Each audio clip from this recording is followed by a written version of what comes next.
hope for the homeless and the poor. Joe is a military veteran in the United States. Personal and family tragedies left him homeless for some 18 years.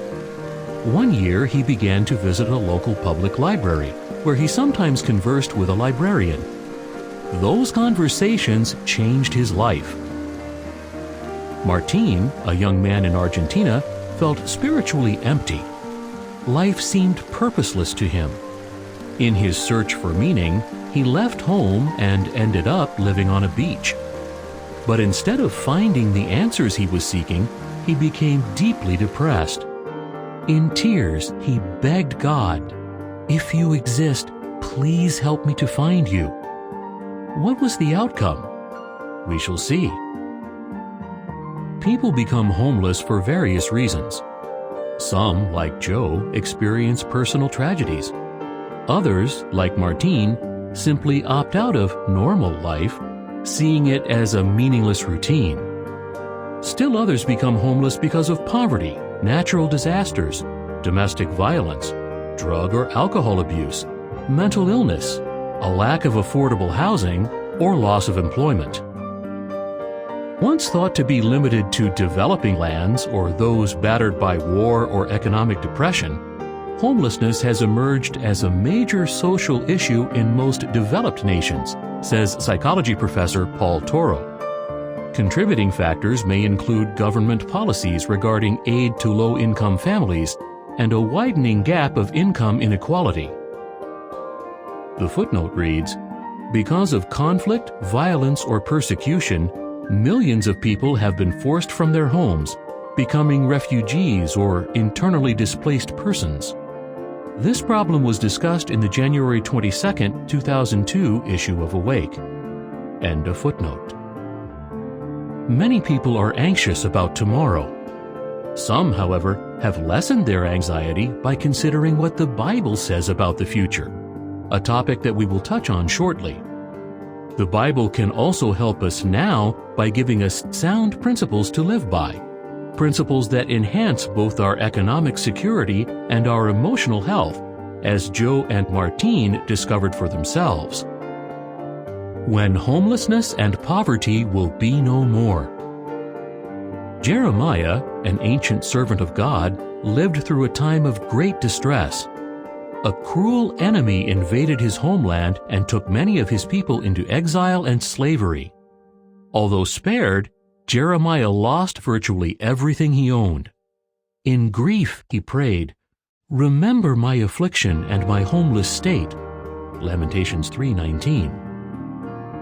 Despite his sufferings, Jeremiah did not cave in to despair. Why?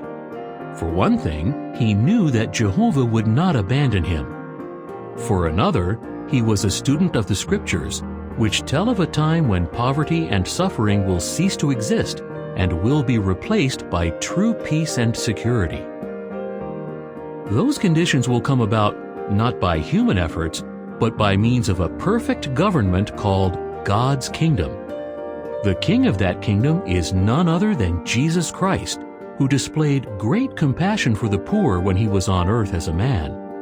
Under his rule, the righteous will flourish and peace will abound. He will rescue the poor who cry for help, also the lowly one and whoever has no helper. From oppression and from violence he will rescue them. Psalm 72, 7, 12, and 14. Jesus made God's kingdom the focus of his teaching. He even taught people to pray, "Let your kingdom come. Let your will take place, as in heaven, also on earth." Matthew 6, 9, and 10.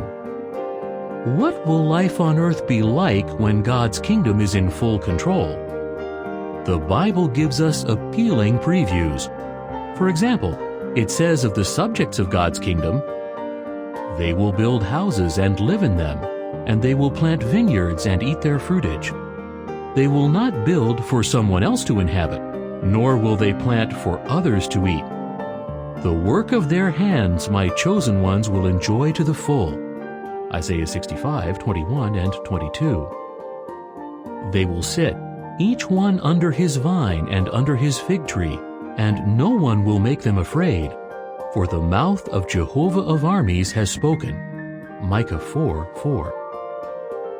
That sure hope can buoy us up during our trials. At the same time, Bible principles can help us to live meaningful and satisfying lives even now, as Joe, Martine, and many others have discovered. Indeed, our Creator, Jehovah God, gives us this guarantee: the one listening to me will dwell in security and be undisturbed by the dread of calamity. Proverbs 1:33. May those words prove to be true in your life. The following is supplementary information. Principles that can improve economic security. Avoid unnecessary debt. The borrower is a slave to the lender. Proverbs 22:7. Beware of get-rich-quick schemes. The naive person believes every word, but the shrewd one ponders each step. Proverbs 14:15. Be a diligent worker. The lazy person has his cravings, yet he has nothing, but the diligent one will be fully satisfied. Proverbs 13:4. Exercise self-control. A drunkard and a glutton will come to poverty. Proverbs 23:21. Have a balanced outlook. Give me neither poverty nor riches. Proverbs 30, verses 8 and 9.